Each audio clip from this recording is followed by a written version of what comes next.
Hello dear students, welcome to LearnStart YouTube channel. I am Siddiq sir. I hope you are well. আশা করি প্রত্যেকেই ভালো আছেন। তো আজকে আবারও ইভিএস এর একটি গুরুত্বপূর্ণ পয়েন্ট মাটি দূষণ অর্থাৎ মৃত্তিকা দূষণ বা সয়েল পলিউশন। এই পয়েন্টটা আপনাদের WB primary TET, CTET, Tripura TET, Assam TET তাছাড়া বিভিন্ন চাকরির পরীক্ষার জন্য খুবই গুরুত্বপূর্ণ। আজকে বেশ কয়েকটি গুরুত্বপূর্ণ এমসিকিউ এই ভিডিওতে তুলে ধরেছি। এই মাটি দূষণ বা মৃত্তিকা দূষণ যেটাকে বলা হয় বা সয়েল পলিউশন, এই সয়েল পলিউশন বা মাটি দূষণ থেকে কোন কোন ধারণাগুলো জানলে পরীক্ষায় যতই কঠিন প্রশ্ন আসুক না কেন আপনি যাতে সঠিক উত্তর করে আসতে পারেন তার জন্য আমি এই ভিডিওতে খুব সুন্দরভাবে আপনার কনসেপ্টটা যাতে ক্লিয়ার হয় তার ব্যবস্থা করেছি। সেই জিনিসগুলো আপনাদেরকে বোঝাবার চেষ্টা করেছি। ওকে, আপনাকে হাজারটা ভিডিও দেখার দরকার নেই, কেবলমাত্র এই ভিডিওটা একবার পুরোটা দেখুন। হ্যাঁ, শুরু থেকে শেষ পর্যন্ত দেখুন। আর অন্যান্য ভিডিও ইউটিউবে সার্চ করার প্রয়োজন নেই বা আপনাকে আরও দু চারটা বই পড়ারও দরকার নাই, কারণ আমি এই ভিডিওতে যথেষ্ট পরিমাণ আপনাকে ইনফরমেশন দেওয়ার চেষ্টা করেছি। আপনারা শুধুমাত্র একবার যদি পুরো ভিডিওটা বুঝে নিতে পারেন তাহলে আপনাকে মনে থাকবে। শুধুমাত্র স্ক্রিনশট করে নিলাম আর স্কিপ করে দেখে নিলাম তাহলে হবে না। আর আগে এমসিকিউগুলো ফলো করার দরকার নেই, আপনাকে পুরো কনসেপ্টটাকে এই পয়েন্টটা থেকে আপনাকে কি বিষয় জানতে হবে আমি যেভাবে আপনাদেরকে ভিডিওগুলো দিচ্ছি আপনি শুরু থেকে শেষ পর্যন্ত দেখুন। আমার চ্যানেলের প্লেলিস্টগুলো ফলো করুন, তাহলে সব ভিডিওগুলো দেখুন। আপনার 100% আপনি এক চান্সেই পরীক্ষায় পাস করতে পারবেন। তো এই চ্যানেলে আপনাদের জন্য সিলেবাসের টপিক ধরে বেস্ট নোটসগুলো প্রোভাইড করা হচ্ছে, যেগুলো আপনি 2-4টা বই পড়লেও এত সব কিছু জানতে পারবেন না। কারণ আমি বিভিন্ন বইগুলো থেকে তাছাড়া বিভিন্ন ইন্টারনেট ব্যবহার করে বিভিন্ন ইন্টারনেট ঘেঁটে আপনাদেরকে এই তথ্যগুলো এক জায়গায় করে আপনাদেরকে এই ইনফরমেশনগুলো দেওয়ার চেষ্টা করি। তাছাড়া প্রিভিয়াস ইয়ার কোশ্চিনগুলো, বিগত সালের কোশ্চিনগুলো দেখে কোন জায়গা থেকে কোশ্চিনগুলো হচ্ছে, কোথা থেকে কোশ্চিনগুলো ওঠানো হচ্ছে বা কোন কোন জায়গাগুলো থেকে কোশ্চিনগুলো করা হচ্ছে সেই জায়গাগুলো আপনাদের কাছে তুলে ধরছি।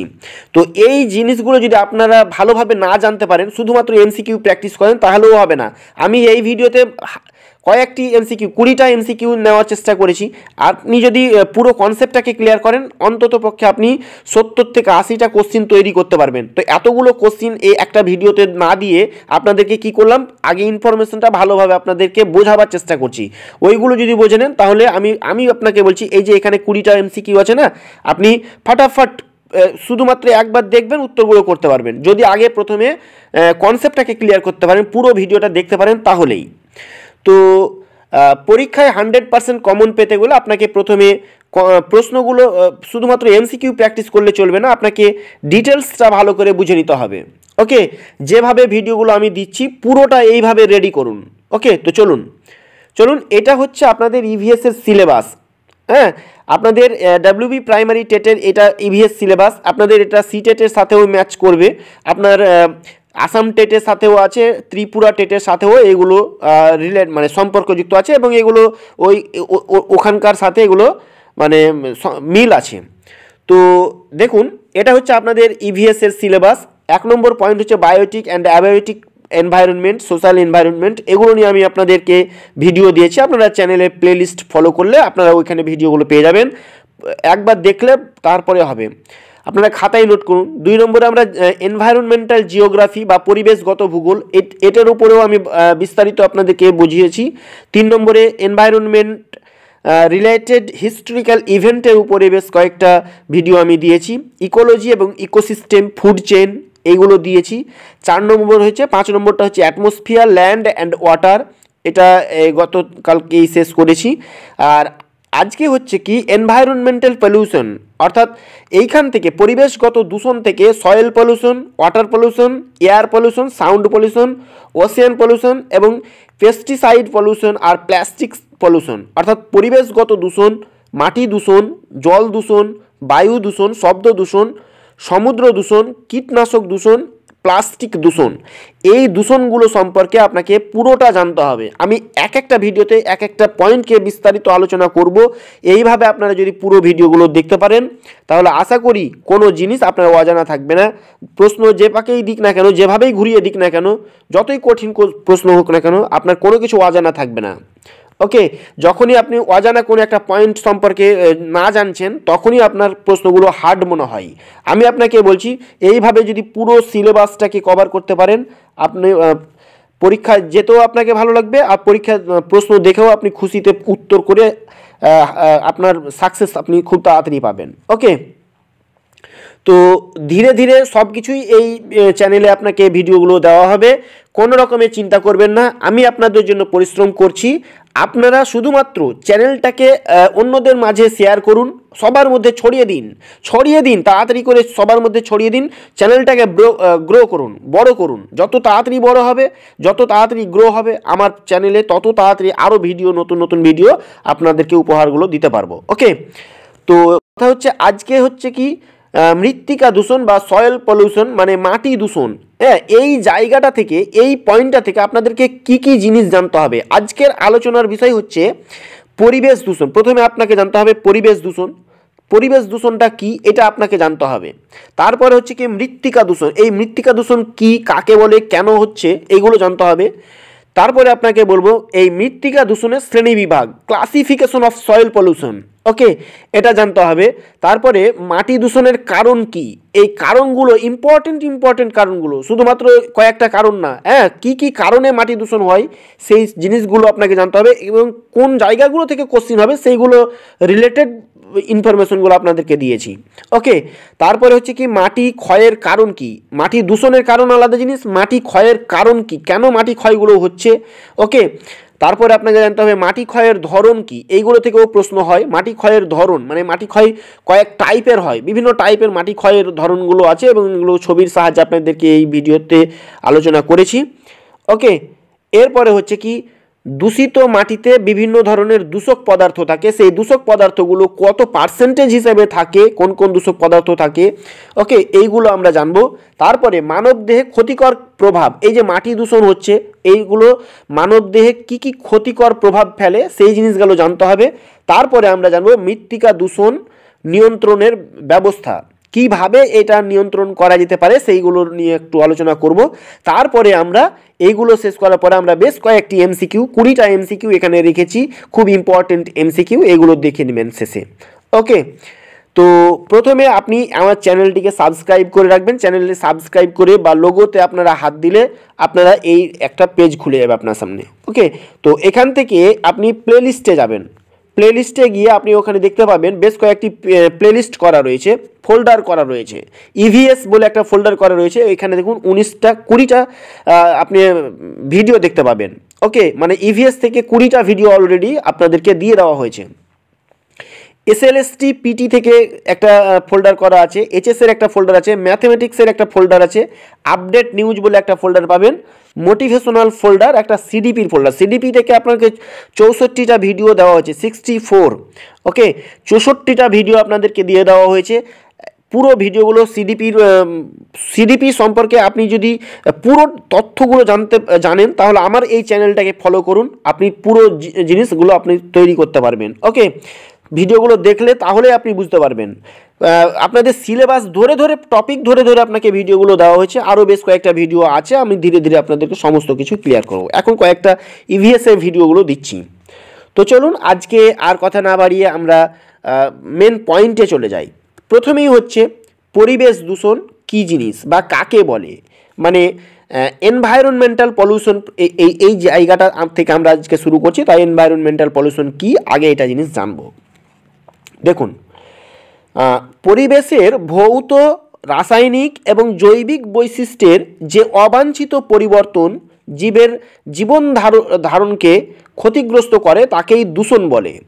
তো ক্ষতিকর পদার্থ পরিবেশের উপাদানসমূহে যুক্ত হলে তাকে পরিবেশ দূষণ বলে। অর্থাৎ পরিবেশের যে একটা কাঠামো থাকে, হ্যাঁ, পরিবেশের যে ভৌত অবস্থা বা রাসায়নিক অবস্থা বা জৈবিক যে বৈশিষ্ট্যগুলো থাকে, তার যখন কোনো অবাঞ্ছিত পরিবর্তন করছে, দিয়ে আপনার জীবের জীবনধারাকে আপনার ক্ষতিগ্রস্ত করছে, তখন সেটাকে বলা হচ্ছে পরিবেশ দূষণ।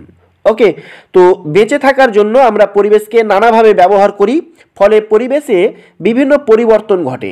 আমরা বেঁচে থাকার জন্য আমরা পরিবেশকে বিভিন্নভাবে ব্যবহার করছি, বিভিন্নভাবে ইউজ করছি, যার ফলেই কিন্তু পরিবেশের মধ্যে চেঞ্জ আসছে। বিভিন্ন ধরনের এই চেঞ্জের ফলে আমাদের বিভিন্ন ধরনের জীবের আমাদের মধ্যে ক্ষতি সাধন করছে। এটাকেই বলা হচ্ছে পরিবেশ দূষণ। ওকে, তো বিভিন্ন ক্ষতিকর ও বিষাক্ত পদার্থগুলো পরিবেশে মিশেই আপনার কী হচ্ছে, পরিবেশটাকে দূষিত করছে। তো পরিবেশ দূষণ বিভিন্নভাবে হয়ে থাকে, যেমন আমরা বায়ু দূষণ থেকে শুরু করে জল দূষণ, শব্দ দূষণ, মৃত্তিকা দূষণ, এইগুলো মাধ্যমেই কিন্তু পরিবেশটা দূষণ হচ্ছে। ওকে, এই দূষণগুলো, বিভিন্ন ধরনের দূষণগুলো আপনাদেরকে জেনে এক্সাম দিতে যেতে হবে। তো আজকে আমরা মৃত্তিকা দূষণ নিয়ে আলোচনা করব। মৃত্তিকা দূষণ বা সয়েল পলিউশন, ওকে, বা মাটি দূষণ বলা হয়। তো মাটি বা মৃত্তিকায় বিভিন্ন অবাঞ্ছিত পদার্থ, যেমন আপনার প্লাস্টিক, রাসায়নিক সার বা কীটনাশক বা আগাছানাশক বা গৃহস্থালির বর্জ্য ও পৌর বর্জ্য, কলকারখানার বর্জ্যের অবিয়োজিত এবং অর্ধবিয়োজিত অংশ এই মাটিতে মিশে মৃত্তিকার বা মাটির গুণাবলী বা ধর্মটাকে বা পুষ্টিমৌল তথা উর্বরতাটাকে নষ্ট করছে। এই নষ্ট করে যখন মানুষ এবং পরিবেশের ক্ষতি সাধন করে, তখন তাকে মৃত্তিকা দূষণ বলে। অর্থাৎ এই মাটির যে গুণগুলো আছে, মাটির যে ধর্ম, সেই মাটির ধর্ম বা মাটির গুণটাকে, যে এই যে জিনিসগুলো প্লাস্টিক থেকে শুরু করে রাসায়নিক সারগুলো ব্যবহার করার ফলে, কীটনাশক বা আগাছানাশক বা গৃহস্থালির বর্জ্য বা পৌর বর্জ্য থেকে শুরু করে কলকারখানার বর্জ্যের যে সমস্ত অংশ, যে সমস্ত জিনিসগুলো মৃত্তিকায় মিশে গিয়ে মৃত্তিকার ক্ষতি সাধন করছে, এইগুলোর মাধ্যমে পরিবেশের ক্ষতি সাধন করছে, মানুষের ক্ষতি সাধন করছে, উদ্ভিদের ক্ষতি সাধন করছে, তাকেই মৃত্তিকা দূষণ বলা হয়।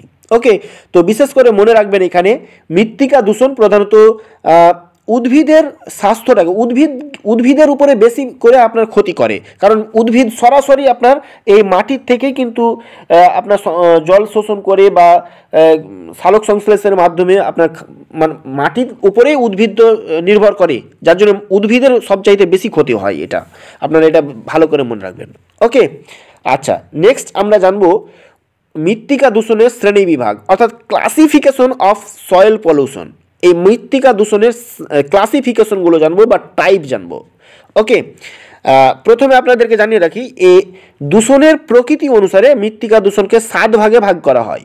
একটা হচ্ছে জীব সংক্রান্ত দূষণ, 2 নম্বর হচ্ছে পরিপোষক দূষণ, 3 নম্বর হচ্ছে অজৈব পদার্থ ঘটিত দূষণ, 4 নম্বর জৈব পদার্থ ঘটিত দূষণ, 5 নম্বর অ্যাসিড দূষণ, 6 নম্বর তেজস্ক্রিয় পদার্থজনিত দূষণ এবং 7 নম্বর প্লাস্টিক দূষণ। এইগুলোর ভাবে আপনার মৃত্তিকাকে দূষণ করে।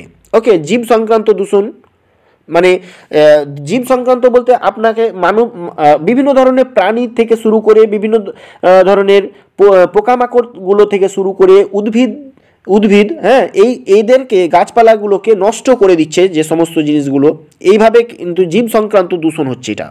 ওকে, পরিপোষক দূষণ, যেমন পরিপোষক দূষণ মানে যেটা কৃষিক্ষেত্রে বিভিন্ন ধরনের কীটনাশকগুলো ব্যবহার করার ফলে যে মাটিগুলো দূষণ হচ্ছে, ওটাকে বলা হচ্ছে পরিপোষক দূষণ।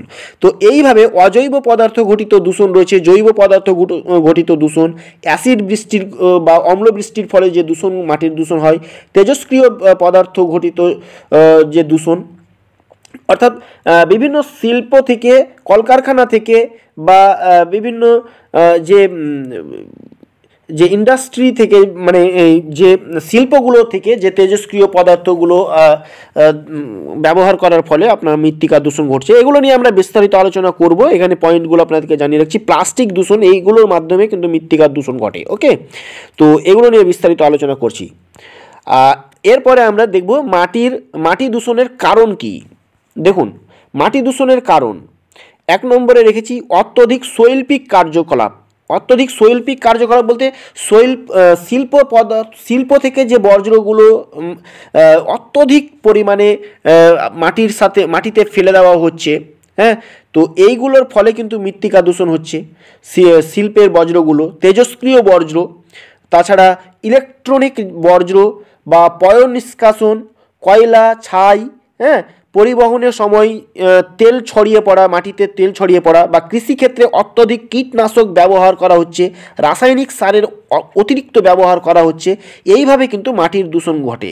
খামারের বর্জ্য এগুলো মাটির দূষণ ঘটায়। তাছাড়া বন উজাড়ের ফলে মাটির ক্ষয় হয়, হ্যাঁ, এইভাবেও কিন্তু মাটির দূষণ ঘটে। এবং অ্যাসিড বৃষ্টি বলতে পারেন, অ্যাসিড বৃষ্টি বা অম্ল বৃষ্টি সেটাও কিন্তু মাটির দূষণ ঘটায়।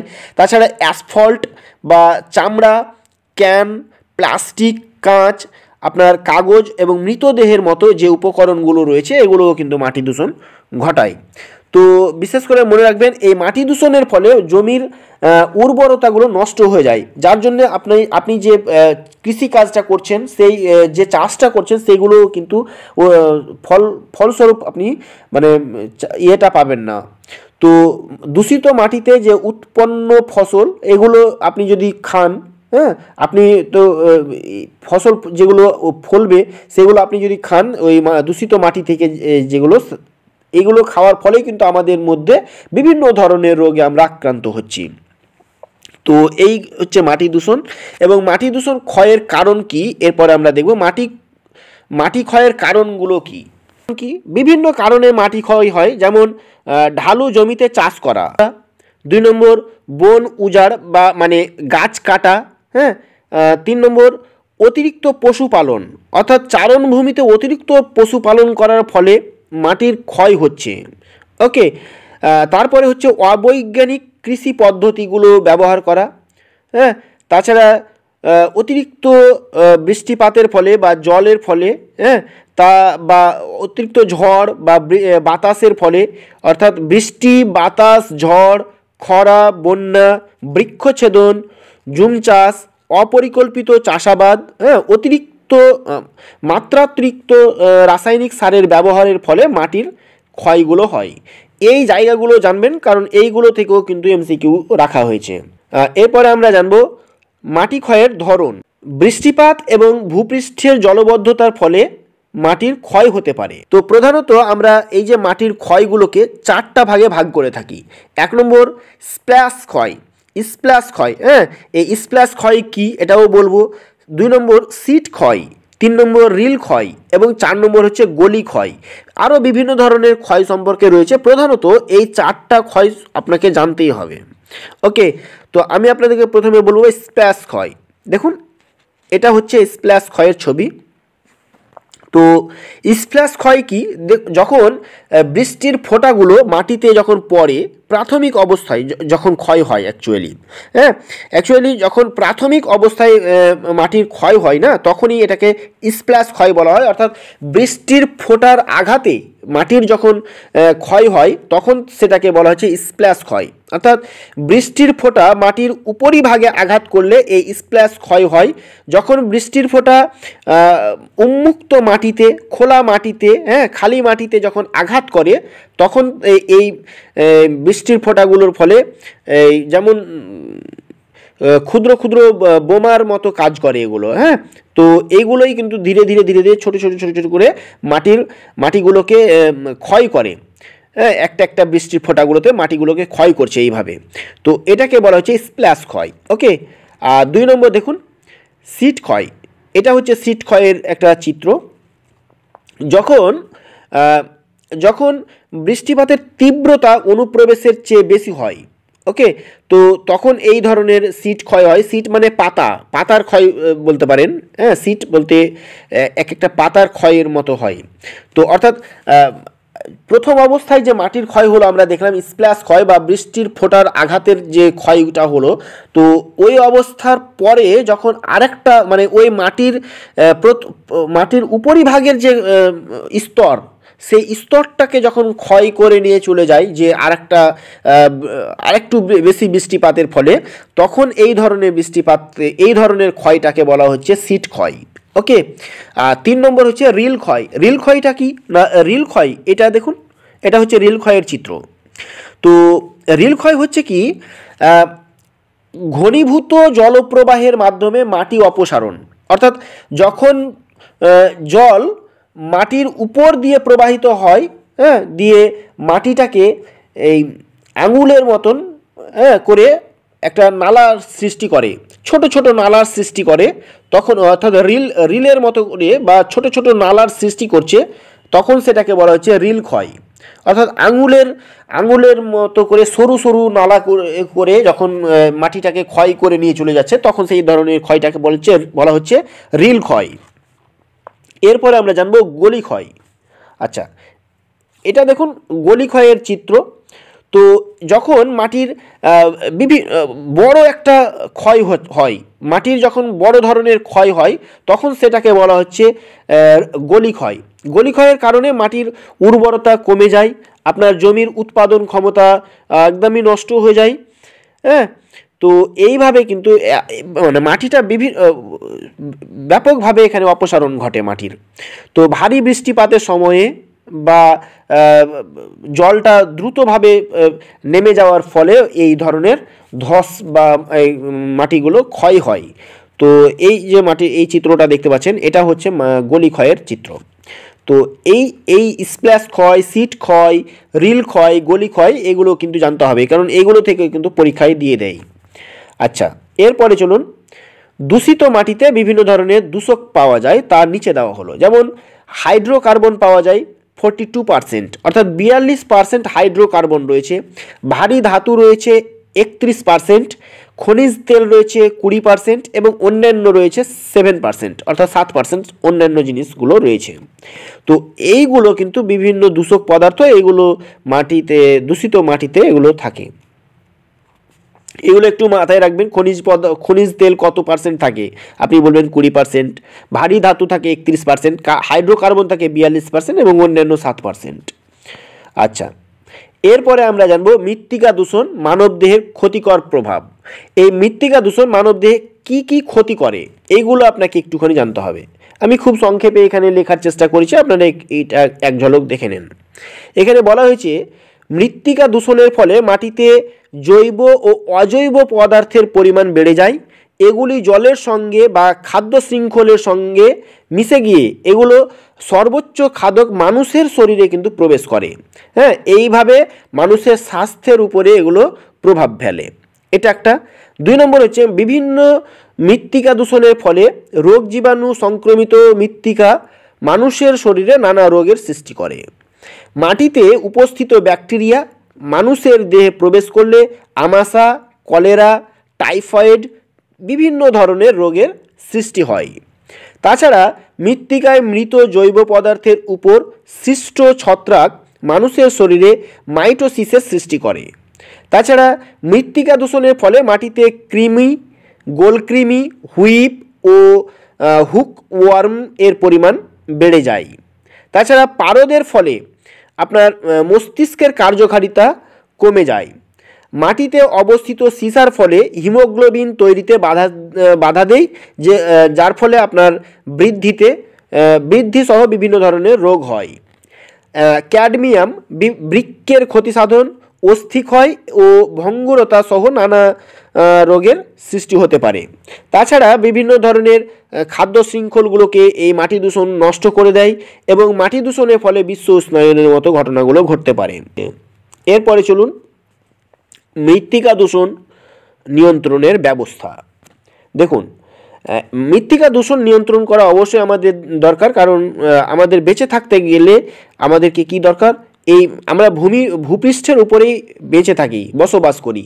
তো প্রথমত আমাদেরকে জানতে হবে এই স্থানটাকে, এই এই মাটিটাকে কীভাবে মানে নিয়ন্ত্রণ করা যায় দূষণের হাত থেকে, এটা আমাদেরকে জানতে হবে প্রথমত। দেখুন, মৃত্তিকার ক্ষয় বিভিন্ন বনায়ন ও খামার অনুশীলন দ্বারা নিয়ন্ত্রণ করা যেতে পারে। যেমন অনুর্বর ঢালে গাছ লাগানো, কন্ট্যুর চাষ, স্ট্রিপ ট্রপিংয়ের পরিবর্তে চাষাবাদের অনুশীলন করা যেতে পারে। তাছাড়া টেরেসিং এবং ডাইভারশন চ্যানেলগুলো নির্মাণ করা যেতে পারে। হ্যাঁ, 2 নম্বরে আমি রেখেছি বন উজাড় হ্রাস করতে হবে এবং প্রাণীর বর্জ্যের সাথে রাসায়নিক সার প্রতিস্থাপন করা দীর্ঘমেয়াদে মাটির ক্ষয় রোধে সহায়তা করতে পারে। 3 নম্বরে রেখেছি অবাঞ্ছিত উপকরণের সঠিকভাবে ডাম্পিং করতে হবে, অর্থাৎ মানুষ এবং প্রাণীদের অতিরিক্ত বর্জ্য নিষ্পত্তির সমস্যার সৃষ্টি করে মুক্ত ডাম্পিং ব্যবস্থাটা সবচেয়ে প্রচলিত। 4 নম্বর প্রাকৃতিক সার উৎপাদন, অর্থাৎ বিষাক্ত রাসায়নিক কীটনাশকের পরিবর্তে জৈব কীটনাশক ব্যবহার করতে হবে। সংশ্লেষিত রাসায়নিক সারের পরিবর্তে জৈব সার ব্যবহার করতে হবে। যেমন আপনার পশুর গোবরের জৈব বর্জ্যগুলি তাদের অপচয় এবং মাটিকে দূষিত করার পরিবর্তে মিশ্র সার প্রস্তুত করতে ব্যবহার করা যেতে পারে। ওকে, 5 নম্বর সঠিকভাবে বর্জ্য নিষ্কাশন, অর্থাৎ মাটির উপরিভাগের দূষণ এড়াতে পয় নিষ্কাশন সঠিকভাবে স্যানিটারি পদ্ধতিতে নিষ্পত্তি করা যেতে পারে। ওকে, পয় নিষ্কাশন বজ্র শক্তি পাওয়ার জন্য বায়োগ্যাস উৎপাদন করা যেতে পারে। হ্যাঁ, উপযুক্ত শোধনের পর পয় নিষ্কাশন কৃষিতে জৈব সারের উৎস হিসাবে ব্যবহার করা যেতে পারে। এরপরে চলুন 6 নম্বরে বর্জ্যের পুনর্ব্যবহার এবং পুনঃ উপযোগী, অর্থাৎ মাটির দূষণ কমানোর জন্য কাগজ, প্লাস্টিক, ধাতু, চশমা, জৈব পেট্রোলিয়াম পণ্য এবং শিল্প বর্জ্য ইত্যাদির ইত্যাদির যে বর্জ্যগুলো, হ্যাঁ, এগুলোর পুনর্ব্যবহার কীভাবে করা উচিত এবং পুনরায় এগুলোকে ব্যবহার করা উচিত। ওকে, যেমন শিল্প বর্জ্য উৎসে সঠিকভাবে শোধন করা উচিত। সমন্বিত বর্জ্য পরিশোধন পদ্ধতি অবলম্বন করতে হবে। 7 নম্বর বিষাক্ত রাসায়নিক নিষিদ্ধ, যেমন ডিডিটি, বিএইচসি ইত্যাদি রাসায়নিক এবং কীটনাশকের উপর নিষেধাজ্ঞা আরোপ করা উচিত, যা উদ্ভিদ ও প্রাণীর জন্য মারাত্মক। 8 নম্বর পারমাণবিক বিস্ফোরণ এবং তেজস্ক্রিয় বর্জ্যের অনুপযুক্ত নিষ্পত্তি নিষিদ্ধ করা উচিত। 9 নম্বর বৃক্ষরোপণ কর্মসূচিকে উৎসাহিত করা। 10 নম্বর পরিবেশগত শিক্ষার মাধ্যমে জনগণকে স্বাস্থ্য ঝুঁকি সম্পর্কে শিক্ষিত করার জন্য অনানুষ্ঠানিক ও আনুষ্ঠানিক জনসচেতনতামূলক কর্মসূচি প্রদান করা উচিত, যেমন গণমাধ্যম, শিক্ষা প্রতিষ্ঠান এবং স্বেচ্ছাসেবী সংস্থাগুলি এটি করতে পারে। তো এইভাবে মাটি দূষণের উপরে আগে আপনাকে কনসেপ্টটা, ইনফরমেশনগুলো আপনাকে ভালোভাবে আয়ত্ত করতে হবে, তাহলেই আপনারা এমসিকিউগুলো উত্তর করতে পারবেন। ওকে, তো এখন চলুন এক ঝলক। আচ্ছা, 1 নম্বর এমসিকিউ রাখা হয়েছে, নিচের কোনটি মৃত্তিকা দূষণের উৎস? অপশন এ কঠিন বর্জ্য, অপশন বি কীটনাশক ও রাসায়নিক সার, অপশন সি বর্জ্য এবং পয় নিষ্কাশন, নাকি অপশন ডি উপরের সবগুলোই। তো দেখুন, কঠিন বর্জ্য, কীটনাশক, রাসায়নিক সার, বর্জ্য এবং পয় নিষ্কাশন, নাকি উপরের সবগুলোই। তো উপরের সবগুলোই আপনার মৃত্তিকা দূষণ ঘটায়, একটু আগেই বললাম, সেজন্য অপশন ডি হয়ে যাবে আমাদের রাইট অ্যান্সার। এরপরে চলুন 2 নম্বর, নিম্নলিখিত কোনটির মাধ্যমে মাটির দূষণ নিয়ন্ত্রণ করা যায়? কোনটির মাধ্যমে মাটির দূষণ নিয়ন্ত্রণ করা যায়? অপশন এ বর্জ্য হ্রাস, পুনর্ব্যবহার এবং পুনরায় উপযোগী মানে পুনরায় ব্যবহার করা, নাকি অপশন বি নিষ্পত্তিকৃত নর্দমা থেকে বায়োগ্যাস উৎপাদন, অপশন সি জৈব চাষ প্রচারে সচেতনতা কার্যক্রম পরিচালনা করা, নাকি উপরের সবকটি। তো এইগুলো আমি কিন্তু একটু আগেই আপনাদেরকে বললাম। ওকে, তো উপরের সবকটি হবে এখানে, তাহলে এর সঠিক উত্তর অপশন ডি হয়ে যাচ্ছে এর রাইট অ্যান্সার। ওকে, এরপরে চলুন 3 নম্বর প্রশ্ন, নিচের কোনটি মাটি দূষণের উৎস নয়? অপশন এ পরিবহন খাত, অপশন বি কৃষি খাত, অপশন সি তাপবিদ্যুৎ কেন্দ্র, নাকি অপশন ডি জলবিদ্যুৎ কেন্দ্র। তো কোনটা মাটি দূষণের উৎস নয়? অ্যাকচুয়ালি পরিবহন খাত যেটা দিয়ে আপনার যাতায়াত করা হয়, হ্যাঁ, বা কৃষি খাত বা তাপবিদ্যুৎ কেন্দ্র, এগুলো কিন্তু মাটি দূষণের কারণ। কিন্তু জলবিদ্যুৎ সেটার মাধ্যমে কিন্তু মাটি দূষণ সেরকমভাবে হয় না। তো জলবিদ্যুৎ কেন্দ্র এর হয়ে যাবে সঠিক উত্তর, অর্থাৎ এটা মাটি দূষণের উৎস নয়। তারপরে আমরা দেখব 4 নম্বর প্রশ্ন, এখানে বলা হয়েছে এইগুলির মধ্যে অর্থাৎ নিচেরগুলোর মধ্যে কোনটি মাটি ক্ষয়ের কারণ হতে পারে? দেখুন, ঢালু জমিতে চাষ করা, গাছ কাটা, চারণভূমিতে অতিরিক্ত পশুপালন, নাকি উপরের সবগুলোই, বা সবগুলোই বিকল্প। তো আমি একটু আগে আপনাদেরকে বললাম যে ঢালু জমিতে যদি চাষ করা হয় বা গাছ কাটা হয়, অতিরিক্তভাবে গাছ কাটা হয়, বা চারণভূমিতে যদি অতিরিক্ত পশুপালন করা হয়, তাহলে কিন্তু মাটি ক্ষয়ের কারণ হতে পারে। তো এগুলো বলা হলো একটু আগে। তো অপশন ডি হয়ে যাবে আমাদের রাইট অ্যান্সার। কারেক্ট অ্যান্সার হয়ে যাচ্ছে অপশন ডি, সবগুলোই বিকল্প। এরপরে চলুন 5 নম্বর প্রশ্ন। নিচের কোনটি মাটির দূষণকারীদের মধ্যে প্রধান দূষণকারী নয়? তো অপশন এ ভারী ধাতু, অপশন বি খনিজ তেল, অপশন সি নাইট্রোজেন অক্সাইড, নাকি অপশন ডি হাইড্রোকার্বন।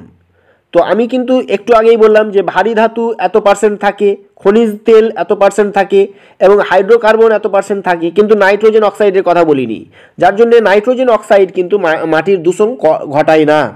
ওকে, আপনারা তাহলে মাটি দূষণকারী নয় কোনটা, তাহলে অপশন সি হয়ে যাবে আমাদের রাইট অ্যান্সার। ভিডিওগুলো ভালো লাগলে অবশ্যই একটা লাইক করবেন, কমেন্টে জানিয়ে যাবেন যে আপনাদের ভিডিওগুলো কেমন লাগছে এবং কী ধরনের ভিডিও চাই আপনারা অবশ্যই কমেন্টে বলবেন। চ্যানেলের পাশে থাকবেন, আমি ধীরে ধীরে সমস্ত কিছু আপনাদেরকে প্রোভাইড করব। টপিক ওয়াইজ ভিডিওগুলো পেতে চ্যানেলটিকে অবশ্যই সাবস্ক্রাইব করুন, বন্ধুদের মাঝে ছড়িয়ে দিন চ্যানেলটাকে। এরপরে চলুন 6 নম্বর প্রশ্ন। নিম্নলিখিত কোনটি জৈবিক বর্জ্য নয়? জৈবিক বর্জ্য নয়, জৈবিক মানে কি? আচ্ছা, অপশনটা আগে দেখে নিই। শাকসবজির ছাল, অপশন বি শুকনো পাতা, অপশন সি পলিথিনের ব্যাগ, নাকি অপশন ডি সড়ে যাওয়া ফল। তো প্রশ্ন বলা হয়েছিল কোনটি জৈবিক বর্জ্য নয়। জৈবিক বর্জ্য মানে কি না, জৈবিক বর্জ্য হলো এমন এক ধরনের বর্জ্য যা সাধারণত উদ্ভিদ বা প্রাণীর উৎস থেকে আসে। উদ্ভিদ বা প্রাণীর উৎস থেকে যেগুলো আসে, কিন্তু অন্যান্য জীব দ্বারা এগুলো ক্ষয়প্রাপ্ত হয়, কিন্তু যেগুলো অন্যান্য জীব দ্বারা বা অন্য কোনো কিছুর দ্বারা আপনি ক্ষয় করতে পারবেন না, সেটাকে বলা হচ্ছে অজৈব পদার্থ। তো কোনটা জৈবিক বর্জ্য নয়, তার মানে আপনাকে বলতে চাইছে কোনটা অজৈবিক বর্জ্য। ওকে, তো শাকসবজির ছাল, নাকি শুকনো পাতা, নাকি পলিথিনের ব্যাগ, নাকি সড়ে যাওয়া ফল। তো অপশন সি হয়ে যাবে আমাদের রাইট অ্যান্সার, পলিথিনের ব্যাগ। এটা হচ্ছে কারেক্ট অ্যান্সার, অপশন সি। অর্থাৎ এই পলিথিনের ব্যাগকে কোনো কিছুর দ্বারা আপনি নষ্ট করতে পারবেন না, আপনি ওটাকে পচিয়ে ফেলতে পারবেন না। যেমন শাকসবজির ছাল, এগুলো পচে যায়, গলে যায়, মাটিতে মিশে যায়। শুকনো পাতা বা সড়ে যাওয়া ফল, এগুলো মাটিতে মিশে যায়, এগুলোকে বলা হচ্ছে জৈবিক বর্জ্য। হ্যাঁ, যেগুলো উদ্ভিদ বা প্রাণীর উৎস থেকে আসছে এগুলো।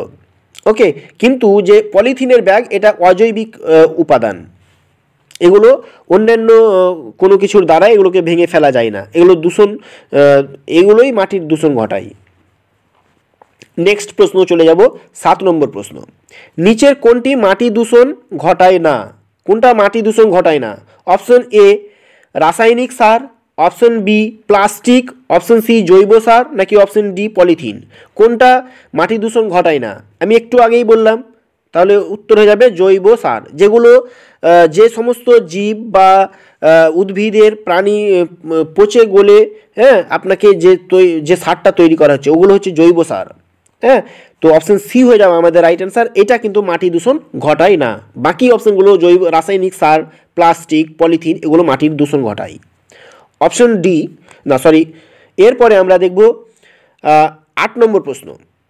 মাটিতে সিমেন্ট, ইট, কাঠ, পাথর ও বিভিন্ন ময়লা ফেলার জন্য সৃষ্টি হয় জলদূষণ, মাটি দূষণ, শব্দ দূষণ, নাকি বায়ু দূষণ। এটা সহজ উত্তর হবে, তাহলে এটা কি মাটি দূষণ হয়ে যাচ্ছে আমাদের সঠিক উত্তর, অপশন বি। চলুন এরপরে 9 নম্বর প্রশ্ন। পরিপোষক দূষণ দেখা যায় কোথায়? পরিপোষক দূষণ দেখা যায়, আমি একটু আগেই বললাম পরিপোষক দূষণগুলো কী জিনিস। ওকে, যদি আপনারা ভালোভাবে জেনে থাকেন তাহলে উত্তরটা করতে পারছেন। দেখুন কীভাবে উত্তর আপনারা করুন, আমি বলে দিই একবার। অপশন এ কৃষিক্ষেত্রে পরিপোষক দূষণ দেখা যায়, অপশন বি শিল্পক্ষেত্রে, অপশন সি বিদ্যুৎ ক্ষেত্রে, অপশন ডি চিকিৎসা ক্ষেত্রে। তো পরিপোষক দূষণ ঘটে কৃষিক্ষেত্রে। ওকে, তো কৃষিক্ষেত্রে অতিরিক্ত কীটনাশকগুলো ব্যবহার করার ফলে, অতিরিক্ত পরিমাণে রাসায়নিক সারগুলো ব্যবহার করার ফলে পরিপোষক দূষণ ঘটে।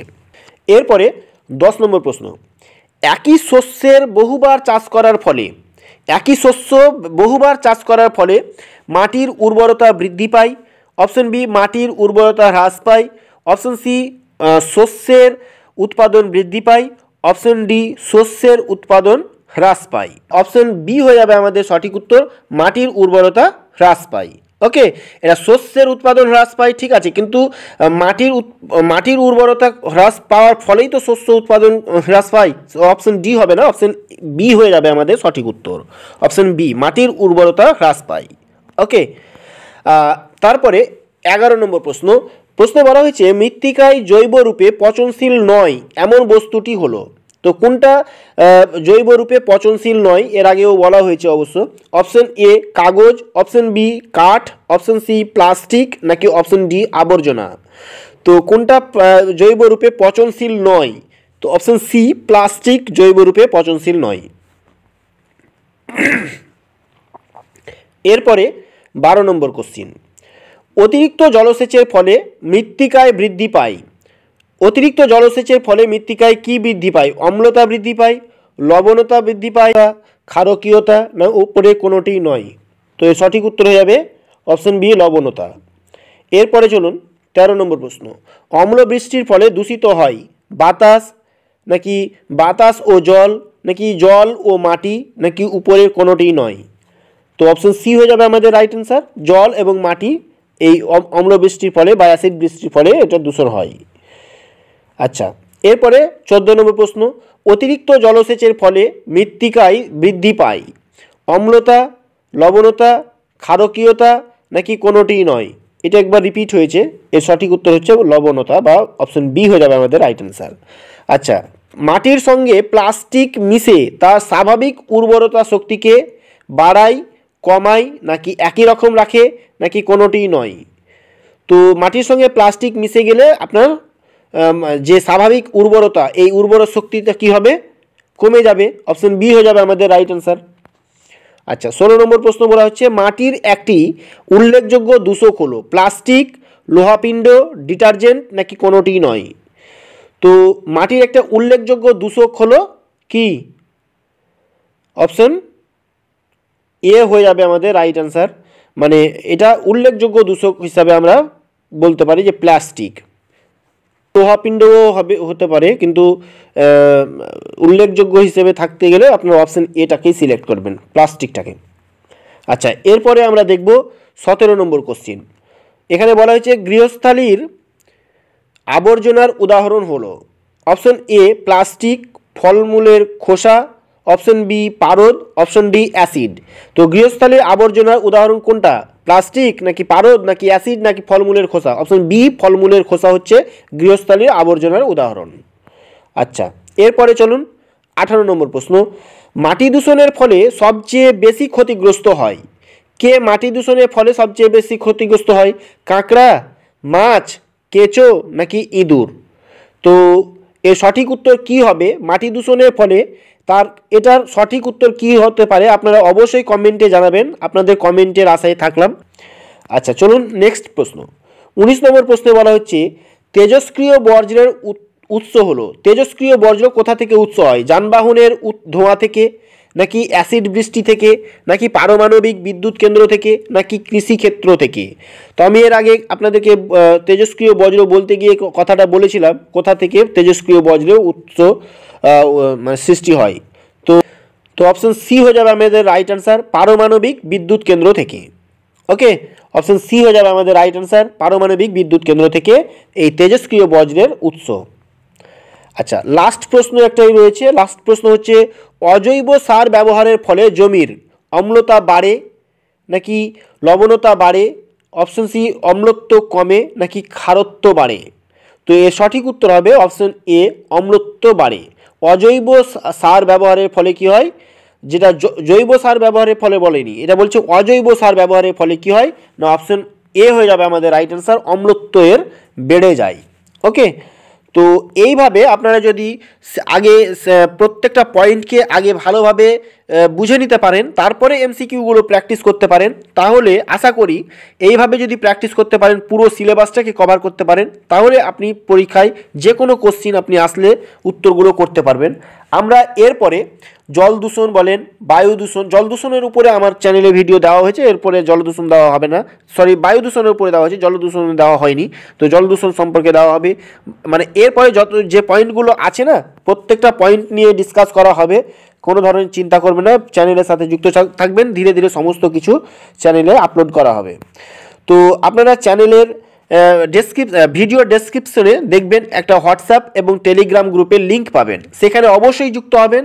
এই এমসিকিউগুলোর পিডিএফ আমি টেলিগ্রাম গ্রুপে আপনাদেরকে দিয়ে দেবো। হ্যাঁ, আপনারা টেলিগ্রামে যদি খুঁজে না পান অবশ্যই আমাকে নক করবেন বা হোয়াটসঅ্যাপে আমাকে বলতে পারেন। আর এই ধরনের ডিটেলস নোটসগুলো আপনার যদি প্রয়োজন হয় তাহলে আমাকে হোয়াটসঅ্যাপে নক করুন, হোয়াটসঅ্যাপে বলুন আপনি পিডিএফ নিতে চাইলে। ওকে, ভিডিওটা যদি ভালো লাগে অবশ্যই একটা লাইক করবেন, কমেন্টে বলবেন কি কেমন লাগছে ভিডিওগুলো, এবং বন্ধুদের মাঝে শেয়ার করুন।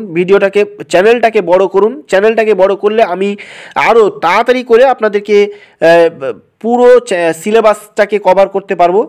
তো চ্যানেলে যদি নতুন হয়ে থাকেন অবশ্যই সাবস্ক্রাইব করে পাশের বেল বাটনটাকে বাজিয়ে রাখবেন।